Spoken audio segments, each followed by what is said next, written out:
ஒரு ஆன்மீக போர். கிறிஸ்துவுக்குள் பிரியமானவர்களே, அது 2022ஆம் ஆண்டு மே மாதம். அந்த வாரத்தில் அமெரிக்காவில் அரசியல் ரீதியான மிகப்பெரிய பூகம்பம் ஏற்பட்டது. உச்சநீதிமன்றம் அமெரிக்காவில் கருக்கலைப்பை சட்டப்பூர்வமாக ஒப்புதல் அளித்த தீர்ப்பை திரும்பப் பெறும் என தோன்றியது. பல வருடங்களாக அந்த முடிவுக்காக ஜெபம் செய்து கடுமையாக உழைத்தும் உள்ளனர்.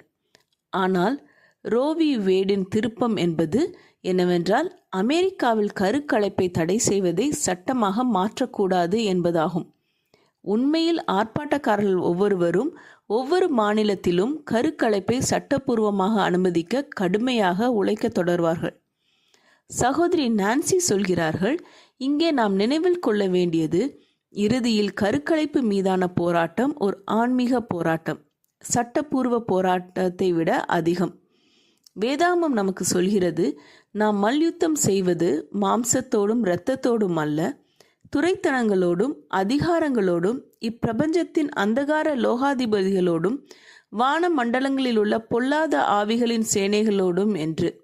எனவே இந்த தேசிய ஜெப நாளில் உச்சநீதிமன்றம், ஊடகங்கள், கருக்கலைப்பு ஆர்ப்பாட்டக்காரர்கள் மற்றும் நமது சொந்த தேவாலயங்கள் மற்றும் வீடுகளில் உள்ள ஒவ்வொரு ஆண்கள் மற்றும் பெண்களின் மனதில் கடவுளின் கிரியை செய்து அவரது ஆளுகைக்கு ஒப்புக்கொடுக்க கடவுளை நோக்கி நாம் அழுது ஜெபம் செய்வோம் என்று கூறுகிறார்.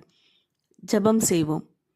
அன்புள்ள ஏசப்பா, எங்கள் நாட்டில் உள்ள அரசியல் தலைவர்கள், நீதிபதிகள், அதிகாரத்தில் உள்ளவர்கள், சபை போதகர்கள், ஊழியர்கள் மற்றும் ஒவ்வொருவரும் தங்களை உம்முடைய ஆளுகைக்குள்ளாக ஒப்புக்கொடுக்க ஜெபிக்கிறோம்.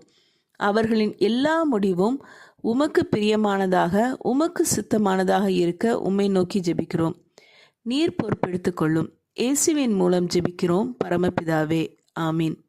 இந்த மெசேஜ் 5 மே 2022 நான்சி டிமாஸ் வால்கமோத் அவர்களின் இயேசுவை தேடி என்ற புரோகிராமிலிருந்து எடுக்கப்பட்டது. கர்த்தர் உங்களை ஆசீர்வதிப்பாராக.